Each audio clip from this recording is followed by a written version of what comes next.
Responsable mais pas coupable, c'est la conclusion du rapport de la commission Leclerc sur l'implication de la France dans le génocide au Rwanda. Il a été remis hier à Emmanuel Macron. Le document de plus de 1000 pages dresse un bilan sans concession de l'implication militaire et politique de la France, alors présidée par François Mitterrand dans le génocide des Tutsis, mais écarte la notion de complicité. Solène Godin. Une étude remise en main propre à Emmanuel Macron, le rapport du Clerc, une avancée considérable selon le chef de l'État. Il aura fallu 2 ans de recherche dans les archives pour établir ce bilan de plus de 1000 pages sur un sujet explosif, l'implication militaire et politique de la France dans le génocide des Tutsis au Rwanda en 1994. Entre 1990 et 1994, le Rwanda plonge dans un conflit politique et ethnique. La France s'engage militairement dans le pays, officiellement pour protéger les expatriés étrangers. Mais la présence de l'armée française s'avère de facto dissuasive face à l'offensive rebelle.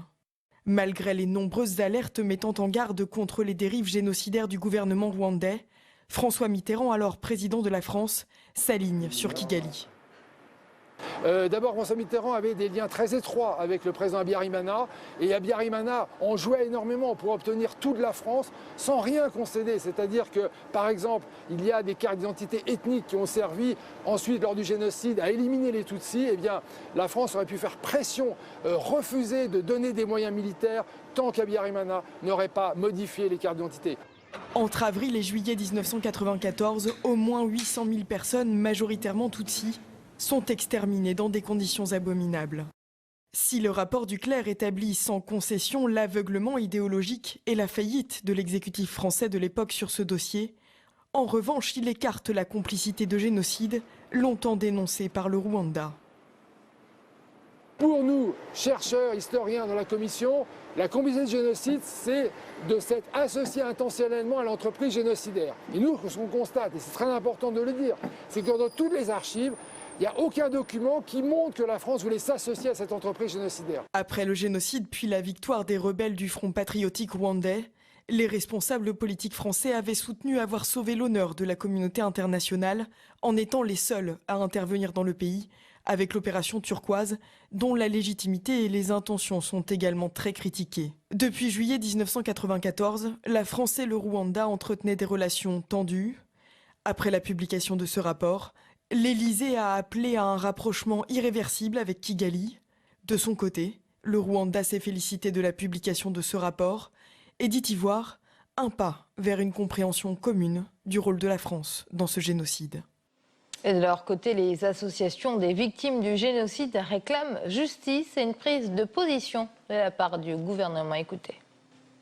L'État français a été complice de génocide en 1994 et si ce rapport ne le dit pas, nous attendons de l'exécutif une prise de parole forte pour que cette complicité soit reconnue.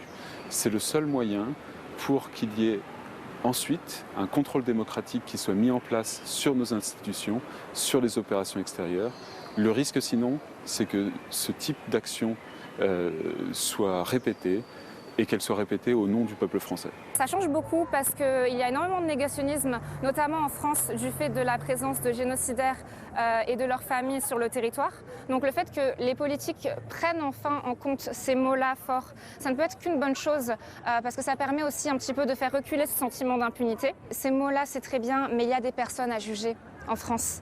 Il y a des personnes dont il faut regarder quels furent leurs actes, leurs mots, leurs écrits lors du génocide. Et ça va plus être en fait les actes, notre préoccupation au jour le jour. Écoutez donc l'avis de Jean-Marie Vianney Ndagijimana, il est ancien ambassadeur du Rwanda en France. Moi, je dirais que la conclusion de ce rapport, sans mettre en cause les connaissances d'historiens, des membres de la commission, sans mettre en cause leur probité, mais j'ai l'impression qu'il y avait des choses qu'il fallait qu'ils évitent à l'avant.